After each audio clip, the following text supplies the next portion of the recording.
Siku moja tulikuwa tunafanya kazi za kupakia kokoto, kupakia tofali, kupakia vifusi kwenye matipa yetu ya mchanga hapa.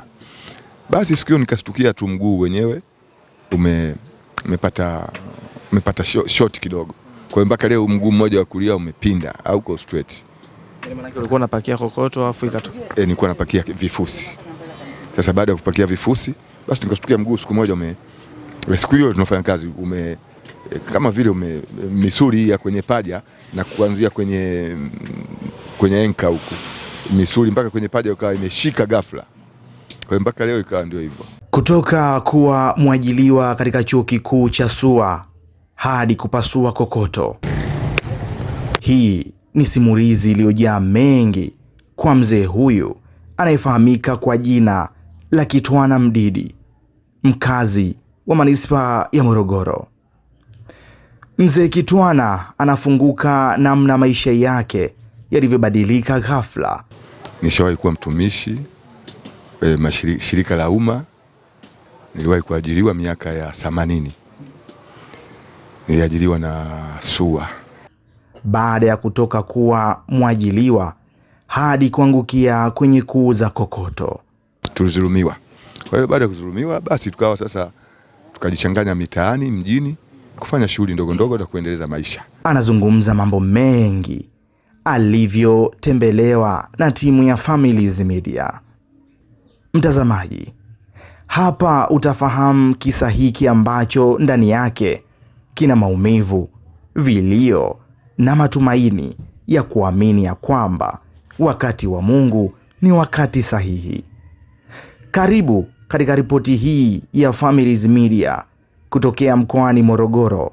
Jina langu ni Gervas Machaku. Jina langu naitwa Kitwana Mdidi. Nafanya biashara ndogo ndogo ya kuuza kokoto. Biashara inasaidia kiasi, lakini bado kuna majukumu mengi bado yanakuwa yanasumbua. Kwa hiyo mangepata msaada kunisaidia ningeshukuru tu. Labda mtu anahitaji kidogo kufahamu, muelezee kidogo historia yako, labda ilikuweje toka unaanza mpaka kuja kufikia kwenye biashara hii ambayo unaifanya kwa sasa. Tufahamu kidogo nyuma huko ulianzia wapi? Yes. Mimi nilikuwa mtumishi. Nishawahi kuwa mtumishi shirika la umma. Niliwahi kuajiriwa miaka ya 80. Niliajiriwa na SUA, Sokoine University. Baadaye tulistaafishwa. Tulitolewa kupunguzwa wafanyakazi na mimi nikiwepo. Kwa hiyo tulipata mafao yetu kiasi, lakini kama tulizulumiwa vile, hatukupata star zetu kihalali, tulizulumiwa.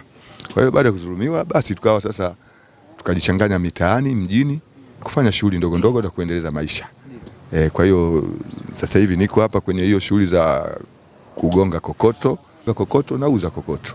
Na ulituelezea kuhusu changamoto ya mguu.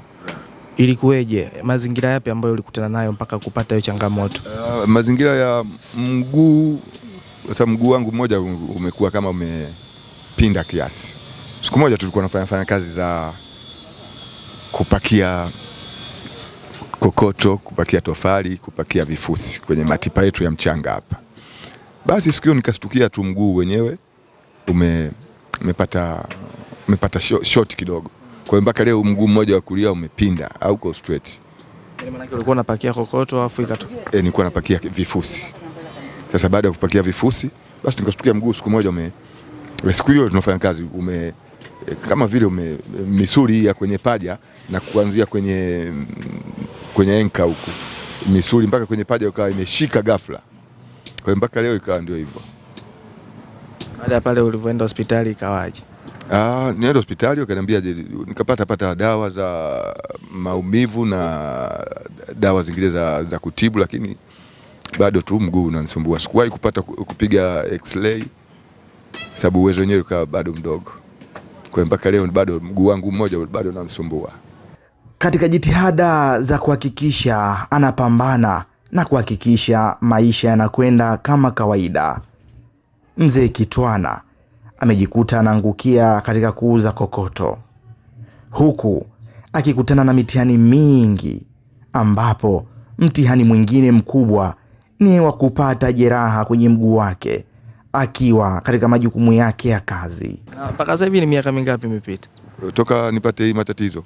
Huu mwaka kama wa 4 nafikiri. Baada ya hapo karejea kufanya sasa shughuli nyingine? Baada ya hapo nikawa naendelea na shughuli zangu hizi za kokoto mpaka sasa hivi. Na toka uanze hii biashara yako ya kupasua kokoto na kuuza, ni miaka mingapi mpaka sasa? Wastani miaka hapa kama miaka 4-5 hivi. Miaka 4 au 5 hapa na shughuli ya kokoto. Fahamu kidogo sasa faida ambazo unazipata kwenye biashara yako. Biashara hii faida tunapata kiasi. Tunapata kiasi. Kwa sababu kwa mfano ukinunua lori moja hapa kwa shilingi 150,000, kija kuuza unapata kama 300,000 hivi. Kama 300,000 unapata.